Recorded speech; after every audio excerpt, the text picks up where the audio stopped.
रोहित विराट को लेकर जो लगातार चर्चाएं हो रही है नदीम भाई की मतलब इनका फ्यूचर खतरे में है। रोको ना, रोक दिया है उसको। कि सिक्योरिटी गार्ड को रोहित शर्मा समझाने लग गए कि अरे ये तो मेरा दोस्त है। एयरपोर्ट पे था तो वो लोग आए तो अचानक मैं रिसीव करने गया था तो रोहित शर्मा को क्या खास बनाता है? मैं रोहित बचपन से साथ। विराट कोहली से भी आप मिले तो मतलब कैसा था वो एक मोमेंट? विराट से मेरी फोन पे बात भी हो रही थी। आपका जो पहला इंटरनेशनल विकेट था वो कोई और नहीं, जॉन द डॉन टेम्पा पबूमा थे। मुझे मालूम भी नहीं था कि वर्ल्ड रिकॉर्ड बन जाएगा। ईशान किशन के फ्यूचर को आप किस तरह से देखते हैं? और माही भाई के रूटीन के बारे में जानना चाहूंगा। हम लोग भी ज्यादा उनको चाहते हैं कि वो अपना उनको पर्सनल स्पेस दे। माही भाई स्विमिंग कर रहे हैं और घंटों जिम में बिता रहे हैं, पसीना बहा रहे हैं। नेट्स प्रैक्टिस तो शुरू नहीं की है। कि क्या महेंद्र सिंह धोनी आईपीएल 2026 में अपना आखिरी आईपीएल खेलेंगे एज प्लेयर? गौतम गंभीर को आप एज कोच किस तरह से देख रहे हैं? तो वो क्रेडिट उनको देना चाहिए हम। Joining us on News Nation Shahbaz Nadeem, former India test cricketer.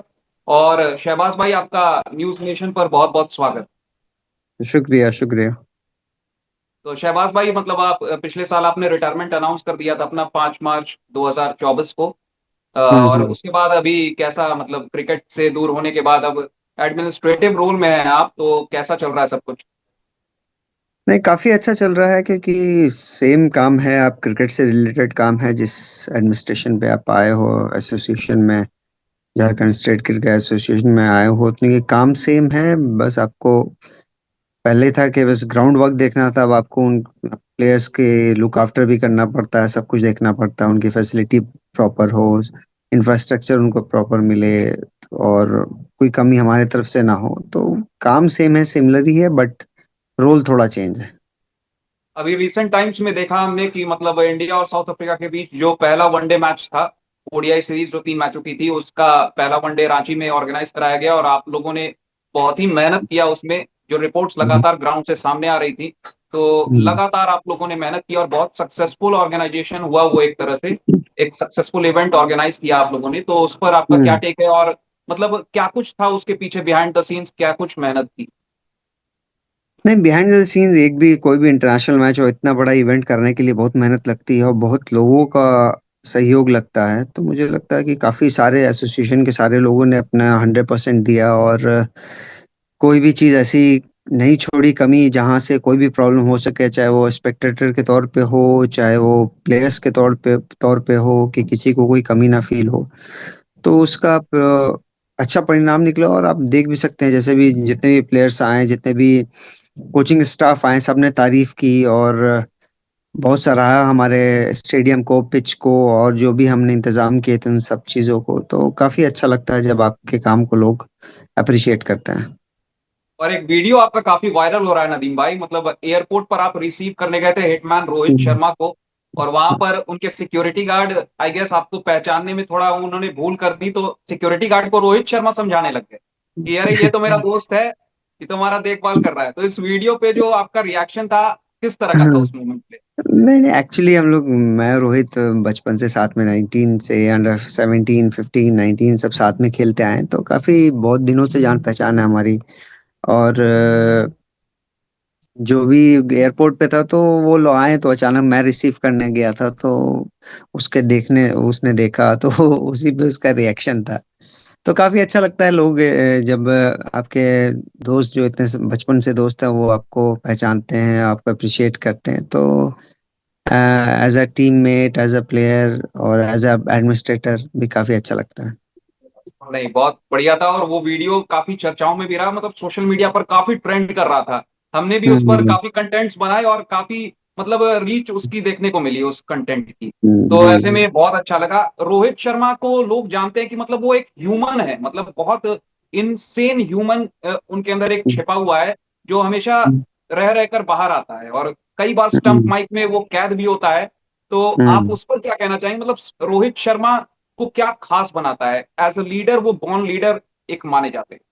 नहीं नहीं, ही इज वेरी अनफिल्टर्ड। उनको सोचते नहीं है, फिल्टर करके नहीं बोलते, जो दिमाग में आता है बोलते हैं, और वो क्वालिटी भी है उनकी, क्योंकि वो कुछ भी दिल में नहीं रखते हैं, जो उनके दिमाग में उस वक्त समझ में आया वो बोल देते हैं। तो मुझे लगता है कि काफी साफ सुथरे, और आप देख सकते हैं कि का जो भी उनके दिमाग में है वो सारा कुछ सामने रखते हैं, कुछ पीठ पीछे आपके नहीं, जो है मुंह पे बोलना। तो मुझे लगता है एज ए ह्यूमन बीइंग ये अच्छी क्वालिटी है। और जिससे और लोगों को मजा भी आता है जब वो स्टम माइक पे बोलते हैं, उनके एक से एक कमेंट्स। तो मुझे लगता है कि काफी इंटरटेनिंग भी है और काफी साफ दिल के लोग इंसान है। बस बोलने की देरी होती है और सब चीजें वायरल हो जाती हैं, रोहित शर्मा जो भी जी बोलते हैं। जी जी जी। हाँ। विराट कोहली से भी आप मिले तो मतलब कैसा था वो एक मोमेंट? नहीं, काफी अच्छा, क्योंकि विराट और मैं 19 क्रिकेट साथ में खेलते आए हैं। 19 हम लोग 19 इंडिया के लिए भी खेले, इंग्लैंड गए हैं, उससे पहले पाकिस्तान गए हैं। तो साथ में खेलते हैं काफी, तो काफी पुरानी दोस्ती उससे भी है हमारी। और जब मिले भी, और अभी भी हम लोग आईपीएल जब चल रहा था उस वक्त भी मिलते थे, और अभी यहाँ आने से पहले भी विराट से मेरी फोन पे बात भी हो रही थी, क्योंकि वो अर्ली आ गए थे एक दो दिन पहले। तो उनकी प्रैक्टिस की अरेंजमेंट, जो क्या क्या रिक्वायरमेंट है, तो उन्होंने मुझे फोन करके बताया भी था। तो वो रिक्वायरमेंट हमने पूरी भी की और काफी खुश भी थे। तो मुझे लगता है कि ऑल टुगेदर जब भी आप इतने बड़े प्लेयर हैं वो इंडिया के लिए, और चाहे रोहित हो चाहे विराट हो, तो जब भी वो आपको जब उनसे मिलते हैं तो ऐसा फील नहीं होता है, उन वही आपको लगता है कि जैसे आप पुरानी दोस्ती थी वही कंटिन्यू हो रही है। तो विराट को लेकर खबर आ रही थी कि लॉर्ड्स में वो बहुत ही अलग तरीके की प्रैक्टिस कर रहे हैं और एक बीस्ट मोड देखने को मिलेगा। जो वहां प्रैक्टिस करवा रहे थे विराट कोहली को, उन्होंने ऐसा कहा हम्म था। और विराट कोहली का बीस्ट मोड रांची में तो देखने को मिला, क्या शतक जड़ा उन्होंने, और मैच विनिंग 100 था वो। तो आप हम्म। क्या मतलब आपसे जो बातचीत हुई विराट की, तो उसमें उन्होंने क्या बताया, प्रैक्टिस किस तरह की वो कर रहे? नहीं, प्रैक्टिस को लेके तो कुछ खास बातें नहीं, जो भी बातें हुई हमारी, कि जो भी वो आ रहे हैं रांची में तो उनको क्या फैसिलिटी चाहिए, क्योंकि रांची में आए वो उन्होंने सेंटर विकेट प्रैक्टिस मांगी थी। और वो एक दिन अकेले भी आए प्रैक्टिस करने, तो काफी देर प्रैक्टिस की उन्होंने, 2 सेशन किए, 2 सेशन प्रैक्टिस की। तो मुझे लगता है कि आपको अंदर से समझ में आ जाता है कि he is hungry for runs और वो अच्छा करना चाहते हैं। तो आपको उनके एटीट्यूड से और प्रैक्टिस में कमिटमेंट से समझ में आ जाता है एज अ प्लेयर। तो मुझे कुछ ये क्या कह सकते हैं, कुछ ये नहीं हुआ इन द सेंस कि चौंकाने वाली चीज नहीं थी मेरे लिए कि उनका रन बनाना, क्योंकि मैं उनको जो प्रैक्टिस में जो उनकी कमिटमेंट देख रहा था, तो मुझे समझ में आ रहा था कि जरूर ये इस टूर्नामेंट में काफी अच्छा करने वाले हैं। रोहित विराट को लेकर जो लगातार चर्चाएं हो रही हैं नदीम भाई की, मतलब इनका फ्यूचर खतरे में है, ओडीआई वर्ल्ड कप खेलेंगे नहीं खेलेंगे, इसको लेकर लगातार डाउट्स हैं। तो उन हम्म सभी डाउट्स को रोहित शर्मा और विराट कोहली रोको ने कहीं ना कहीं इस सीरीज के बाद अब साफ कर दिया है, क्लियर कर दिया है, और ये बता दिया है कि हम बिल्कुल खेलेंगे, हमारे बिना तो वर्ल्ड कप भूल जाओ आप। रोको ने रोक दिया है उसको। कि आप जब देख सकते हैं, और मुझे जोक्स अपार्ट, बट मुझे लगता है कि वो दोनों जितने बड़े प्लेयर हैं, वो उनका डिसीजन होना चाहिए, वो कब खेलें कब ना खेलें, कब रिटायरमेंट लें। क्योंकि जो उन्होंने कंट्री के लिए किया है, बहुत कम प्लेयर्स हुए हैं इंडिया में जो उन्होंने वो अचीवमेंट अचीव की है। मुझे लगता है वो डिसीजन उन पे होना चाहिए। और रही बात फॉर्म और फिटनेस की, तो वो किसी भी प्लेयर से कम नहीं है, जो अभी करंट प्लेयर्स भी हैं तो उन किसी से कम नहीं है, उनसे बढ़ के ही होंगे, कम नहीं है। तो मुझे लगता है ये उन पे आपको छोड़ देना चाहिए कि whenever they want to decide कि इट्स हाई टाइम कि अब मैं छोड़ दूं, तो वो उन पे छोड़ देना चाहिए। हमें एज ए पब्लिकली या एज अ एडमिनिस्ट्रेशन वाइज वो प्रेशर उन पे नहीं देना चाहिए। चलिए अब आपके डेब्यू स्टोरी पर आते हैं। 19 अक्टूबर 2019 डेब्यू किया हम्म था आपने साउथ अफ्रीका के खिलाफ टेस्ट सीरीज में, हम्म अपने होम ग्राउंड रांची में। वो डेब्यू काफी इंटरेस्टिंग था, क्योंकि मुझे जहां तक याद है जो खबरें भी आई थी कि उससे एक शाम पहले, उस तारीख से एक शाम पहले आप कोलकाता में थे, और आपने एकदम से आपको कॉल आता है कि कुलदीप यादव अनफिट हो गए हैं और आपको टेस्ट मैच खेलना होगा। तो ऐसे में आप हम्म ड्राइव करके आते हैं, क्या मैं सही बोल हम्म। रहा हूँ? हाँ, नहीं, सही बात है, क्योंकि अचानक से कॉल आया था एक दिन पहले, दोपहर के टाइम में। तो और उस वक्त यहाँ से कुछ फ्लाइट वाइट की उतनी फैसिलिटी नहीं थी। तो जब कॉल आया तो मैं फिर कुछ अचानक से शाम में आया, तो गाड़ी वाड़ी ड्राइवर भी नहीं थे, तो मैं हमने गाड़ी की, उसके बाद वहीं से हम लोग निकले यहाँ से। तो आप तो खुद ड्राइव करके आए थे रांची, आप हाँ खुद जी, ड्राइव हाँ करके हाँ जी, पहुंचे थे? हाँ जी, हाँ जी, हाँ जी, हाँ जी। तो वही रात बहुत को मतलब, पहुंचा, फिर सुबह और में। ऐसी भी खबर थी कि जिस दिन आपका डेब्यू था उस दिन आपके बड़े भाई वो असद इकबाल नाम है, हम्म अगर मैं हम्म नाम हम्म, सही ले रहा हूँ तो। हाँ वो हाँ हॉस्पिटल में उस टाइम थे दिल्ली में, कुछ दिक्कत थी, कुछ पर्सनल मेडिकल हाँ इमरजेंसी आ गई। हाँ, शायद शायद आप ठीक बोल रहे हैं, उस वक्त ऐसा हाँ कुछ था। अब मुझे भी ढंग से याद नहीं है, नहीं कि शायद था, उनको कुछ ऑपरेशन था या कुछ था हाँ, क्योंकि मैंने माइनर। पढ़ा था वो उस टाइम, खबर में पढ़ता था तो जी काफी फॉलो जी करता जी था, तो जी सिस्ट का जी कोई जी। ऑपरेशन था, तो ऐसे में हाँ मतलब हाँ एक तरफ मेडिकल इमरजेंसी, दूसरी तरफ आप इंडिया के लिए डेब्यू कर रहे हो, और वो भी खुद ड्राइव करके आप रांची पहुंचे, तो काफी जी जी इंटरेस्टिंग जी और मोटिवेटिंग एक स्टोरी है ये। जी जी जी जी जी, सही बात है।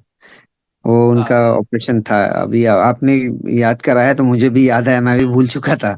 लेकिन लेकिन हाँ, हाँ उस वक्त ये उनका चल रहा था ये प्रॉब्लम। यस।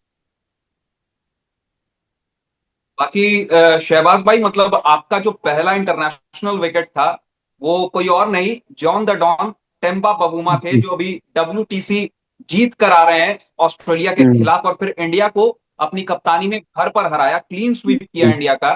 तो आप हम्म टेम्बा बबूमा का पहला विकेट आपने लिया था, स्टंप किया था रिद्वन शाह ने, आपके फिरकी में टेम्बा हम्म बबूमा फंस गए थे, और क्या शानदार वो डिसमिसल था, क्लासिक लेफ्ट आर्म डिसमिसल। तो उसे हम्म। आप किस तरह से याद करते हैं? नहीं, कभी एज ए स्पिनर आप किसी को भी स्टम्प कराते हो तो चाहे वो जो भी बैट्समैन हो, चाहे जो भी स्पिनर हो, तो एक सेटिस्फेक्शन होती है क्योंकि आपने फ्लाइट में उसको बीट किया, टर्न से बीट किया। तो वो था। लेकिन सबसे बड़ी बात थी कि वो डेब्यू मैच था और रांची में था, और वो मेरे होम ग्राउंड में था।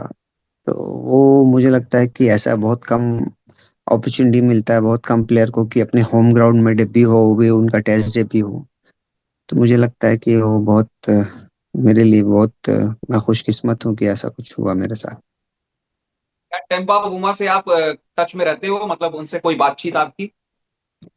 नहीं, अभी अभी आए थे ये लोग तो मिला था, मुलाकात हुई थी, बट ऐसा कोई खास टच में नहीं रहता हूँ। बस जब भी मिलते हैं हाय हेलो अच्छे से बातचीत हो गई। जनरली क्रिकेट की बात कम होती है, जब भी एज ए क्रिकेटर हम लोग मिलते हैं तो लाइफ में क्या चल रहा है क्या, बस ये सब इधर उधर की बातें। और जब क्रिकेट तो सबको मालूम है कि सब अपने अपने करियर में वही वही एक रीजन जिससे मुलाकात हुई है। ये क्रिकेट को लेके भी अलग बातें भी होती हैं, फाइव लाइफ की, फैमिली की। तो वो सब बातें चलती रहती हैं। सही है। तो अब बाकी, अब आपके नाम एक वर्ल्ड रिकॉर्ड भी दर्ज है, आपको पता होगा। आपके हम्म नाम लिस्ट ए करियर में बेस्ट फिगर्स हैं, और आपने हम्म बड़े बड़े दिग्गजों को पीछे छोड़ा था। माइकल होल्डिंग उस लिस्ट में शामिल है, और उसमें आपके नाम वर्ल्ड रिकॉर्ड है। तो जी राजस्थान के खिलाफ, अगर मैं गलत नहीं हूं, तो आपने वर्ल्ड रिकॉर्ड जी। क्रिएट किया था, और आपने 10 रन देकर 8 विकेट चटकाए थे, 8 विकेट लिए। हम्म तो हम्म। उसे आप किस तरह से याद करते हैं? नहीं, कोई भी रिकॉर्ड आप एज अ प्लेयर आप क्रिएट करते हो तो मुझे लगता है कि आपके लिए एक अचीवमेंट ही की बात होती है। और मुझे लगता है कि वो मैं भी मुझे मालूम भी नहीं था कि वर्ल्ड रिकॉर्ड बन जाएगा, क्योंकि मैं बस बॉलिंग करते जा रहा था, विकेट मिलते जा रही थी। और थोड़ा हेल्पफुल विकेट भी था as a spinner to be honest. लेकिन आ, ये नहीं पता था कि वर्ल्ड वर्ल्ड रिकॉर्ड में वो स्पेल वर्ल्ड रिकॉर्ड में खत्म हो जाएगा। तो काफी खुशी होती है एज ए प्लेयर की जब आपके नाम कोई अचीवमेंट होती है। अब बात करते हैं कि ईशान किशन लगातार टीम इंडिया से भी बाहर चल रहे हैं, और डोमेस्टिक क्रिकेट में उन्होंने मतलब बल्ले से आग लगा रखी है, फिर भी लगातार इग्नोर किया जा रहा है। तो आप उसे किस तरह से देखते हैं, ईशान किशन के फ्यूचर को आप किस तरह से देखते हैं? क्या टीम इंडिया में कमबैक हो सकता है? नहीं, क्यों नहीं हो सकता है, क्योंकि अभी उनकी एज ही क्या है। जो हम देख रहे हैं कि अभी भी कोई भी इंडियन टीम में आना के लिए कंपटीशन बहुत हाई होता है, हाई स्टेक पे होता है। और मुझे लगता है कि अभी भी जो भी लोग हैं, ऋषभ पंत की भी वापसी हो गई है तो, और जैसा ईशान कर रहे हैं तो मुझे लगता है कि आज नहीं तो कल अगर वो कंटिन्यू करते रहेंगे तो मौका, अगर किसी ने अच्छा नहीं किया या बैड फॉर्म से गुजरे हैं तो जरूर उनको मिलेगा, इसमें कोई दो राय नहीं। और बिहार के लाल वैभव सूर्यवंशी पर आपका क्या कहना है? नहीं, वैभव काफी सूर्य काफी काफी टैलेंटेड प्लेयर है और काफी रन भी बना रहा है। और मुझे उम्मीद है कि इन फ्यूचर ये आईपीएल या ये डोमेस्टिक सीजन उसका कैसा जाता है, तो मुझे लगता है कि काफी उम्मीद है कि उनका भी परफॉर्मेंस लोग सेलेक्टर जरूर देख रहे होंगे और जरूर उस पे कुछ ना कुछ इन फ्यूचर अगर आईपीएल अच्छा गया या डोमेस्टिक अच्छा गया तो मुझे लगता है उस पर सिलेक्टर जरूर सोचेंगे और इन फ्यूचर कोई ना किसी टूर में उसको मौका जरूर देंगे। एक नियम है आईसीसी का कि 15 साल से पहले कोई आईसीसी में मतलब इंटरनेशनल लेवल पर डेब्यू नहीं कर सकता है अपने देश के लिए। और हम्म, वैभव सूर्यवंशी जैसा कि पता है 14 साल की उम्र के हैं। तो ऐसे में क्या लगता है, जो तेंदुलकर के नाम है, 16 साल कुछ दिन में उन्होंने डेब्यू कर लिया था इंडिया के लिए, यंगेस्ट एवर थे वो एज इंडियन हम्म, इंटरनेशनल हम्म, क्रिकेट में, और ऐसे भी वर्ल्ड रिकॉर्ड था हम्म। उनके नाम। तो क्या आपको लगता है कि मतलब सचिन तेंदुलकर के रिकॉर्ड को वैभव सूर्यवंशी तोड़ सकते हैं, यंगेस्ट एवर बन सकते हैं? ये तो भाई ये तो सिलेक्टर्स के ऊपर है और मुझे लगता है कि अभी भी थोड़ा टाइम है उनको, क्योंकि मुझे लगता है कि एक सीजन और अगर वो अच्छा करे और डोमेस्टिक सीजन भी अच्छा करें तो क्यों नहीं, कोई बड़ी बात नहीं होगी कि वो उस रिकॉर्ड को तोड़ पाए। अच्छा। तो बाकी आप अभी आगे आने वाले, मतलब आपकी प्लानिंग क्या है? मतलब अभी कुछ और मैचेस, मतलब रांची में अभी क्या डोमेस्टिक को लेकर अभी पूरा ध्यान है कि और भी कुछ? नहीं नहीं, अभी डोमेस्टिक मैचेस चल रहे हैं हमारे काफी, और झारखंड भी काफी अच्छा कर रही है। अभी मुश्ताक अली में हम 7 के 7 मैच जीत चुके हैं और बहुत हमने टेरिफिक। क्वालिफाई, हाँ क्वालिफाई भी किया है, तो काफी अच्छा चल रहा है। और अभी डोमेस्टिक पे ही ज्यादा फोकस है हमारा कि डोमेस्टिक मैचेस में अगर हम हमारी टीम डोमेस्टिक लेवल से अच्छा करते रहे तो झारखंड टीम से जरूर एक दो प्लेयर ऐसे निकलेंगे जो दोबारा से इंडिया खेले और झारखंड का नाम रोशन करे, तो हमारा सारा फोकस अभी उसी पे है। और माही भाई के रूटीन के बारे में जानना चाहूंगा कि मतलब लगातार वो जेएससी स्टेडियम में आते हैं, रांची के स्टेडियम में, और डेली ट्रेनिंग कर रहे हैं। आईपीएल 2026 को लेकर तैयारियां कैसी चल रही हैं, मतलब क्या अलग कर रहे हैं माही भाई? नहीं, अपना वो आते हैं ट्रेनिंग करते हैं, अपना उनका टाइमिंग है, वो आते हैं उस पर ट्रेनिंग करते हैं। और हम लोग भी ज्यादा उनको चाहते हैं कि वो अपना उनको पर्सनल स्पेस दें, तो पर्सनल स्पेस देते हैं, वो अपना ट्रेनिंग करते हैं, नहीं कि वो रूटीन से वो को अपना फॉलो करते हैं, तो मुझे लगता है वो अच्छी बात है कि वो फिटनेस अपना बरकरार रखे हुए हैं। जो रिपोर्ट आई है कि माही भाई स्विमिंग कर रहे हैं और घंटों जिम में बिता रहे हैं, पसीना बहा रहे हैं, नेट्स में लगातार पावर हिटिंग की प्रैक्टिस कर रहे हैं, तो ये रिपोर्ट क्या वाकई में सच है? नहीं, अभी वो आजकल जिम जिम ज्यादा कर रहे हैं, जिम पे ज्यादा ध्यान, फिटनेस पे अपने ज्यादा ध्यान दे रहे हैं। अभी नेट्स प्रैक्टिस तो शुरू नहीं की है, बट हाँ फिटनेस और जिम पे अपना उनका पूरा फोकस है। तो मतलब अभी बैटिंग प्रैक्टिस शुरू नहीं की है? नहीं नहीं। मतलब धीरे धीरे ग्रेजुअली वो प्रोग्रेस कर रहे हैं खुद को हाँ आईपीएल क्योंकि के। हाँ, क्योंकि अभी टाइम है काफी टूर्नामेंट में, तो वो मुझे नहीं लगता कि इतना जल्दी करेक्ट टाइम भी होगा उस पर फोकस करने का। बट मुझे लगता है कि अगर धीरे धीरे धीरे आदमी, अब अगर मैं भी एज अ प्लेयर रहूं तो इतना जल्दी अपने नेट सेशन शुरू शुरू नहीं करूंगा। थोड़ा अपने फिटनेस पे, अपने बॉडी पे वर्क करूंगा, फिटनेस पे ध्यान दूंगा, उसके बाद जैसे जैसे टूर्नामेंट नजदीक होगा आते जाएगा तो नेट्स पे मुझे लगता है वो भी जरूर आएंगे। अब आते हैं सबसे इंपॉर्टेंट सवाल पर कि गौतम गंभीर को आप एज कोच किस तरह से देख रहे हैं? मतलब टेस्ट मैचेस में लगातार, मतलब होम सीजन की जहां तक बात है, अपने घर पर हम हारते जा रहे हम्म। हैं। पिछले साल न्यूजीलैंड हमें क्लीन स्वीप करके चली जाती है, इस साल साउथ अफ्रीका ने हमारा क्लीन स्वीप कर दिया, सुपड़ा साफ कर दिया। तो स्पिनर्स के खिलाफ देखने को मिल रहा है कि हम लगातार स्ट्रगल कर रहे हैं, स्पिनर्स को हम समझ नहीं पा रहे हैं। जिस स्पिनर को खेलने के लिए हम महारथी माने जाते थे, हमारे से अच्छा कोई नहीं खेलता था स्पिन को, आज उन्हीं स्पिनर्स के आगे, साइमन हार्मर और बाकी केशव महाराज जैसे स्पिनर्स के आगे हम मतलब घुटने टेकते हुए दिखाई दिए, सरेंडर किया हमें। माफी के साथ नहीं, ये बोलना जो पड़ेगा। साइमन हार्बर और केशव महाराज कोई ऑर्डिनरी स्पिनर नहीं है, दोनों हाँ, अच्छे स्पिनर हैं वर्ल्ड लेवल में। हाँ, तो वो हाँ। भी हमें देखना होगा कि आप जिस स्पिनर की बात कर रहे हैं वो दोनों काफी अच्छे स्पिनर रहे हैं, और हार्मर के 1,000 से ज्यादा फर्स्ट क्लास विकेट हैं, तो वो क्रेडिट उनको देना चाहिए हमें। और केशव एक्सपीरियंस महाराज भी है। इतना एक्सपीरियंस्ड है। तो मुझे लगता है कि अभी हमारी टीम जो भी है, अभी इंडिया की टीम जो है वो अभी ट्रांजिशन फेज में है। जो हमारे अश्विन मेन बॉलर हुआ करते थे वो चले गए हैं, जो स्पिनिंग विकेट में हमारे लिए मोस्ट नंबर ऑफ विकेट लेते थे, तो वो भी हमें कंसीडर करना चाहिए कि बहुत सारे स्पिनर हैं जो हमारे यंगस्टर हैं, नए नए स्पिनर्स हैं। तो वो बैटिंग ऑर्डर भी आप देखेंगे, टेस्ट में विराट और रोहित नहीं है, नहीं रिटायर हो गए हैं, तो अब नए नए लड़कों को उसकी जगह लेनी होगी, तो वो भी आपको थोड़ा बहुत कंसिडर करना होगा। और मुझे लगता है कि हमें इस टीम को एटलीस्ट 2 4 6 महीने और देना चाहिए, जिससे आपको उनको भी एक्सपीरियंस हो, वो भी अलग अलग पिचेस पे खेल पाए, अलग अलग सिचुएशन पे खेल पाए, उसके बाद 6 महीना 7 महीना के बाद अगर हम इस पे डिस्कस करें तो मुझे लगता है वो ज्यादा बेटर होगा, क्योंकि ये अभी बहुत अर्ली है इस पे बोलना। और मुझे लगता है कि एज अ कोच कोई भी आता है तो अपना बेस्ट देने की कोशिश करता हो, बेस्ट टीम बनाने की कोशिश करता हो, तो ऐसा कुछ नहीं है। बस इट्स जस्ट कि हमें ये भी देखना होगा कि जो हमारे मेन मेन प्राइम प्लेयर्स थे वो एक हम्म। साथ उन्होंने गेम को छोड़ दिया। टेस्ट क्रिकेट, अश्विन हो गया, सही विराट हो बात। गया, रोहित हो गया। तो उस जब ऐसा टाइम आता है तो मुझे लगता है कि उस सिचुएशन में हमें एटलीस्ट अपनी टीम को कुछ दिन और देने चाहिए, 6 महीने 7 महीने की एटलीस्ट। वो वो एक्सपीरियंस गेन पाए, नए नए प्लेयर वो एक्सपीरियंस गेन कर पाए, उसके बाद फिर हम जज करेंगे तो बेटर रहेगा। हाँ, जैसा कि आपने बताया साइमन हार्मर, तो साइमन हार्मर लगातार 2015 के दौरे पर भी वो आए थे इंडिया, और उसके बाद हम्म। 19 वाले दौरे जहां पर आपने डेब्यू किया था इंडिया से, वहां पर भी आई गेस साइमन हार्मर थे, तो काफी एक्सपीरियंस हो गया था उन्हें इंडिया में कैसे गेंदबाजी करानी है, हम्म। लेंथ क्या होना हाँ, चाहिए। जैसे साइमन अर्ली ऑन में था। हार्बर साइमन हार्बर को आप देखेंगे एज अ बॉलर, मैं उनको हाई रेट करता हूँ, क्योंकि एज अ बॉलर उनकी जगह बहुत अच्छी है। ऑफ स्पिन, जो बेसिक ऑफ स्पिन होता है वो काफी अच्छा है। और केशव महाराज तो आप देखोगे बस इंडिया में नहीं, इंडिया के बाहर भी जब भी टेस्ट मैचेस होते हैं, पाकिस्तान गए थे या कहीं भी गए थे, उनकी विकेट आप कॉलम देखोगे तो हर जी। जगह विकेट ले रहे हैं। तो मुझे लगता है कि वो काफी एक्सपीरियंस बॉलर है। मुझे लगता है कि एज अ बैटर हमें थोड़ा सा अपने बैटर को टाइम देना चाहिए। थोड़ा सा एक्सपीरियंस की कमी है जो दिख रही है, बट वो धीरे धीरे आ जाएगी।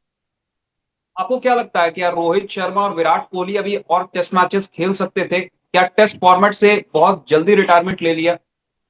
देखिए, ये सबका अपना अपना कॉल होता है। मुझे लगता है कि मैं भी रिटायर हुआ तो लोग बोलते थे कि आप 3 4 साल और डोमेस्टिक खेल सकते हो, बट ये अपना पर्सनल चॉइस होता है। पर्सनल आदमी का दिमाग चलता है कि नहीं, इट्स हाई टाइम, अब हो गया। मुझे लगता है ये क्वालिटी तो देखिए जैसे उन क्रिकेटर में है, तो वो कोई भी फॉर्मेट कभी, जब तक आप फिट हो एज ए क्रिकेटर, आप कोई भी फॉर्मेट कभी तक भी खेल सकते हो, क्योंकि आप एक बार जो एक एक्सपीरियंस आ गया तो आपको एक्सपीरियंस तो ऐसा है कि नहीं, कि ऐसा नहीं है कि आपका एज होगा तो एक्सपीरियंस चला जाएगा, वो और बढ़ता ही जाएगा। और एज हो बिल्कुल। रहा है but you are fit enough to play that game. तो मुझे लगता है कोई परेशानी होनी चाहिए किसी को भी, बट ये एक मेंटल होता है, साइकोलॉजिकल होता है कि नहीं, अब मुझे छोड़ देना चाहिए। संजू सैमसन ओपनिंग में बहुत अच्छा कर रहे थे, एक कैलेंडर ईयर में 3 शतक ठोक दिया उन्होंने, और काफी बेहतरीन उनका रन चल रहा था in tandem with Abhishek Sharma, और उनकी जो जोड़ी थी काफी हिट जोड़ी थी। संजू कम है ना शुभमन कम है। जस्ट कि जो मैनेजमेंट उस दिन जो उनको लगे कि कौन ज्यादा टच में लग रहा है या किसका फॉर्म साथ में है, उसको मौका मिलता है। तो मुझे लगता है कि दोनों अच्छे हैं। और मुझे आने वाले दिनों में आप देखेंगे कि कभी संजू भी ओपन करेंगे, शुभमन भी करेंगे, उसके बाद हम लोग जज करेंगे उन दोनों को बैठ के। तो वर्ल्ड कप के लिए क्या मतलब फर्म फेवरेट्स है टीम इंडिया? क्या वर्ल्ड कप हम एक बार फिर से लिफ्ट करने वाले हैं 2024 की तरफ? नहीं, क्यों नहीं कर सकते हैं, क्योंकि हमारी टीम काफी अच्छी है। और आप जब भी देखेंगे लिमिटेड ओवर्स के गेम आजकल खासकर, तो लिमिटेड ओवर के गेम्स हम काफी अच्छा खेल भी रहे हैं। टेस्ट क्रिकेट में जैसे आपने कहा कि थोड़ा एक्सपीरियंस, टेस्ट क्रिकेट में आपकी एक्सपीरियंस, पेशेंस सबकी, टेस्ट नाम ही इसीलिए रखा गया है क्योंकि सब चीज की टेस्ट होती है। बिल्कुल। ये वाइड वाइड बॉल क्रिकेट ऐसा है कि आप ऑन अ डे अगर आप अच्छा खेलते हैं तो आप जीत सकते हैं। तो मुझे लगता है कि हमारी टीम जितनी टैलेंटेड है और जितना स्कोप है इंडिया में प्लेयर्स का, तो मुझे लगता है कि हमारी वाइट बॉल की टीम काफी अच्छी है। और अभी आपको देखने को भी मिला कि टॉस के बाद में बॉलिंग करनी पड़ जाती तो वो काफी मुश्किल होती थी। एक बार हमने बाद में बैटिंग बस किया थर्ड मैच में, तो हम एक विकेट पे ही हमने उतना रन चेस कर लिया। तो इससे आपका स्ट्रेंथ समझ में आता है एज अ टीम। तो मुझे काफी उम्मीद है कि हम लोग इस वर्ल्ड कप में भी काफी अच्छा करेंगे। अर्शदीप और विराट कोहली का एक वीडियो आता है, उस रील में अर्शदीप बोलते हैं कि विराट पाजी अगर आज साउथ अफ्रीका ज्यादा रन बना लेती तो आपका आज भी शतक हो जाता, लेकिन फिर नहले पे दहला विराट कोहली मारते हैं, बोलते हैं कि अगर सेकंड गेंदबाजी आ जाती ना आज, तो आज तुम भी शतक बना जाते गेंदबाजी में, मतलब 100 रन तुम भी लुटा देते आज फिर से। हाँ, नहीं, क्योंकि ड्यू में काफी मुश्किल होती है। एज अ बॉलर मैं भी बॉलर रहा हूँ, तो ड्यू में काफी आसमान जमीन की चेंजेस हो जाता है। आप ड्यू में बॉलिंग कर रहे हैं तो as a bowler, as a spinner, आपका एक कंट्रोल में नहीं रहती है बॉल। आप बस डाल देते हो और मनाते हो कि वहां गिर जाए। लेकिन ड्यू के क्योंकि बॉल ग्रिप नहीं होती है, स्लिप करती है, तो बहुत ज्यादा फर्क पड़ता है ड्यू से। तो यही रीजन था, मुझे लगता है केएल भी खुश थे और अर्श को भी सुनने को मिल गया जो मिलना था। लगातार 20 मैच से हम टॉस हार रहे थे और 21वें मैच में जाकर हम टॉस जीते, मतलब लास्ट हमने टॉस जीता था क्रिकेट वर्ल्ड कप 2023 में जो इंडिया में खेला गया था न्यूजीलैंड के खिलाफ सेमीफाइनल में, और फाइनल से जो हम हारते चले गए ना टॉस, वो सिलसिला वाइजैक ओडीआई में जाकर थमा साउथ अफ्रीका के खिलाफ। तो इतना एक हम्म, लंबा सिलसिला था टॉस हारने का। और जी। एक एक आंकड़ा भी आया था नदीम भाई कि मतलब 20,000 में से एक बार ऐसा होगा अगर हम 21वीं बार टॉस हार गए, तो वो प्रोबेबिलिटी कहीं ना कहीं फेल हो गया। जी जी जी। हाँ। और बाकी फिर अभी कैसा सब कुछ रांची में, अभी आप रांची में हैं? नहीं नहीं, अभी मैं घर पे आया हुआ हूँ, तो रांची में अभी अभी नहीं हूँ, अभी दो तो अभी तीन दिन बाद करंटली मैं आप जाऊंगा। कहाँ पे, कोलकाता? कोलकाता में। अच्छा अच्छा अच्छा। तो मतलब हम्म, किस तरह का हम्म। शेड्यूल रहता है आपका एज एडमिनिस्ट्रेटर? नहीं, जब भी काम होता है आप पकड़ लो, वीक में 4 दिन तो उधर ही रहता हूँ, 3 दिन कैलकाटा घर आता हूँ।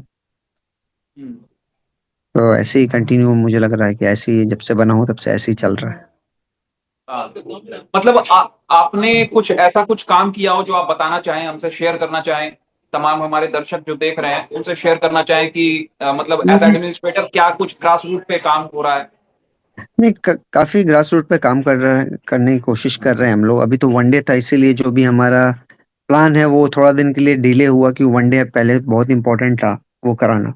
और वो जब अब कंप्लीट हो गया तो हमारा सोचे कि हम, सॉरी, जेपीएल अभी कराएंगे। जेपीएल की हमारी प्लानिंग है, जरूर जेपीएल को हम झारखंड कोशिश प्रीमियर लीग। करेंगे। झारखंड प्रीमियर लीग को कुछ को कोशिश करना है हमें कि वो जल्दी से जल्दी हम करा पाए। बहुत सारी प्लानिंग है, जो ये एक दो प्लानिंग है जो उस जिस पे हम काम करने वाले हैं इन फ्यूचर। तो धनबाद की टीम होगी ना उसमें? अब धनबाद वो फ्रेंचाइज के ऊपर डिपेंड है, कौन ओनर फ्रेंचाइज ओनर खरीदते हैं, अगर खरीदते हैं तो जरूर होगी। धनबाद जाना होता है कि नहीं मतलब? हाँ हाँ, धनबाद जाते हैं, आते जाते रहता हूँ मैं। अच्छा, आते जाते रहते हैं। एक और हम्म, रिकॉर्ड है नदीम भाई, मतलब आप ऐसे केवल दूसरे क्रिकेटर बने थे जिन्होंने एक रणजी सीजन में 50 या उससे ज्यादा विकेट लिए थे। आपने हम्म, मतलब बहुत तगड़ा परफॉर्मेंस दिया था, मैं आपको बताऊं। साल 2016-17 में आपने 56 विकेट लिए थे, और साल 2015-16 उससे पहले वाले सीजन में आपने 51 विकेट चटकाए थे, और आप ऐसा करने वाले दूसरे फर्स्ट क्लास क्रिकेटर बने थे। और आपने किसका रिकॉर्ड मतलब किसकी रिकॉर्ड की बराबरी की थी? तो हैदराबाद के एक स्पिनर थे कमलजीत सिंह, उनके रिकॉर्ड की कमलजीत बराबरी सिंह। उन्होंने 1999-2000 में ये रिकॉर्ड क्रिएट किया था। हाँ। हम्म। हाँ हाँ, वो मुझे पता है, जब मैंने तोड़ा बराबरी की थी तो लोगों ने बताया था मुझे।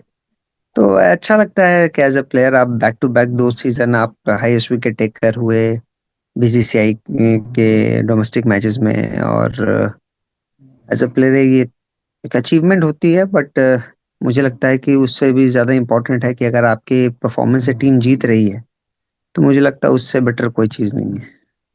तो आपको क्या लगता है, मतलब अगर कट थ्रोट कंपटीशन आपके दौर में रहा, मतलब स्पिनर्स को लेकर, स्पिन डिपार्टमेंट में एक से एक महारथी स्पिनर्स थे, हरभजन सिंह हो गए, फिर लेटर ऑन अश्विन आ गए, रविचंद्रन हम्म। अश्विन, रविंद्र जडेजा, तो क्या लगता है आपको, मतलब आप और ज्यादा खेल सकते थे इंडिया से?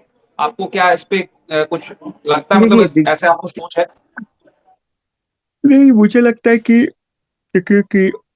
कोई भी प्लेयर हो, और जब वो compete करता है इंडिया खेलने के लिए, तो आपको एज अ प्लेयर वो भी देखना है कि वहां पे जगह खाली है कि नहीं।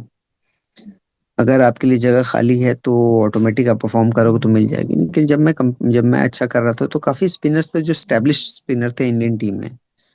तो उसमें अगर जगह बनानी है तो वो तभी हो बनेगी अगर वो इंजर्ड हैं, या वो नहीं खेल पा रहे हैं किसी रीजन से, आउट ऑफ फॉर्म हो गए। लेकिन आप जब देखेंगे उस वक्त जब मैं अच्छा कर रहा था, तो बाकी स्पिनर भी जो इंडियन टीम में तो वो भी काफी अच्छा कर रहे थे। तो इट्स ऑल बाय लक कि आपके किस्मत कैसी है। But no regret to that, कि whatever I have done, I have played, I am happy with that. नहीं, आप एक लेजेंड हो, मतलब डोमेस्टिक क्रिकेट में जो आपके परफॉर्मेंसेस हैं, 550 से ऊपर विकेट्स बहुत कीमती होते हैं। एक एक विकेट जी लेने का जो वो मेहनत होती है ना, वो पता होता है कितनी जी मेहनत लगती है। एक फर्स्ट जी क्लास विकेट भी बहुत मतलब क्रूशियल और प्राइसलेस होती है। आप जी। किसको आइडल अपना मानते थे, मतलब जब आपने क्रिकेट शुरू किया तो किसको देखकर आपने लेफ्ट आर्म स्पिनर बनने का सोचा? नहीं, मुझे डैनियल वेटोरी शुरू से बहुत पसंद थे। उनको मैं डैनियल आइडियल, वेटोरी। हाँ डैनियल वेटोरी उनको आइडियल भी मानता था, और मुझे काफी पसंद था उनके बॉलिंग करने का तरीका। और कोई इंडिया से कोई ऐसा कोई रहा हो? इंडिया से उस वक्त जब क्रिकेट आदमी शुरू करता उस वक्त एक ही नाम था, सचिन तेंदुलकर। क्रिकेट खेलने का रीजन वही थे। तो मुझे बिल्कुल सही लगता है बोल रहे कि हाँ, तो सब बच्चों की, वो हमारे दौर के सारे बच्चों के आइडल वही थे, तो इंडिया से तो वही हमेशा से रहे। स्पिनर्स में अगर कोई आइडल रहा हो आपका इंडिया से? स्पिनर से मुझे मुझे हरभजन सिंह बहुत पसंद थे। हरभजन सिंह बहुत पसंद थे मुझे। अनिल कुंबले बहुत पसंद थे। देन फिर मुझे शेन वॉर्न बहुत पसंद थे। मुझे डैनियल विटोरी बहुत पसंद थे। ये चार पांच लोग थे जो उस वक्त जब मैंने शुरू किया था तो यही लोग खेल रहे थे, तो उनको उनको देख के आदमी इंस्पायर होता था। बिशन सिंह बेदी भी आप आइडियलाइज किया होगा आपने, आई गेस, मुझे जहां तक लगता है। बिशन सिंह बेदी, जब मैं एनसीए गया था तो एनसीए में 2000, मुझे लगता है 3-4 में कि 4-5 में ऐसे ही कुछ था। तो हमारे कोच हुआ करते थे। तो मुझे याद है कि जब भी मैं बॉलिंग करता था तो जो भी बातें होती थी तो वो मुझे बहुत इंस्पायर करते थे, बहुत मोटिवेट करते थे, और मुझे पसंद भी करते थे। तो वो भी एक रीजन था। और मैं कभी कभी कॉपी भी करता था उनकी तरह एक्शन को। जब बाद में उस वक्त जब शुरू किया था तो उनकी इतनी वीडियोस नहीं थी, जब यूट्यूब ये वो शुरू हुआ तब देखने लगा उनकी वीडियोस, तब थोड़ा आइडियलाइज भी उनको कॉपी करने की कोशिश भी करता था। एक सवाल है जो सब जानना चाहते हैं जिसका जवाब, कि क्या महेंद्र सिंह धोनी आईपीएल 2026 में अपना आखिरी आईपीएल खेलेंगे एज प्लेयर, या आगे ये भी उनका मुझे टीम? नहीं पता। ये मुझे नहीं पता। ये सिर्फ महेंद्र सिंह धोनी ही बता सकते हैं। ये हम लोग कोई नहीं बता सकते। नहीं, अक्सर उनसे जब आखिरी मैच होता है ना आईपीएल का हर सीजन में, तो उनसे पूछा जाता हाँ, है और कहीं ना वो कहीं हम उनसे लोग हम लोग भी निकलवाने की हम लोग कोशिश भी होती वैसे ही पूछते हैं लेकिन आंसर नहीं मिलता। है। आंसर नहीं मिलता है। धोनी बिंग धोनी, माई भाई बिंग माई भाई। जी जी जी। वो कब क्या करेंगे, धीरे हम्म, से निकल जाएंगे, रिटायर ले लेंगे, पता भी नहीं लगता है। उनका ट्रैक जी रिकॉर्ड ऐसा ही रहा है। जी और जी सबको, और सबके दिल को तोड़ देते हैं जितने भी धोनी के फैंस हैं, इंडियन क्रिकेट फैंस हैं। जी जी हाँ, बाकी आपसे बातचीत करके नदीम भाई बहुत अच्छा लगा। न्यूज नेशन थैंक को यू। आपने टाइम दिया, और पर्सनली जी होम टाउन एक कनेक्ट आपसे, जैसा कि मैंने ऑफ ऑफ एयर भी जी बोला था आपको, कि एक सेम हम्म, होम टाउन से हैं हम दोनों, और वो एक जी कनेक्ट अलग होता है। और इसलिए ये जी इंटरव्यू बहुत ही, मतलब मेरे लिए स्पेशल रहेगा हमेशा के लिए। जी। तो आपको बहुत बहुत थैंक थैंक यू, आपने टाइम दिया हमें। Thanks to you all. Thank you.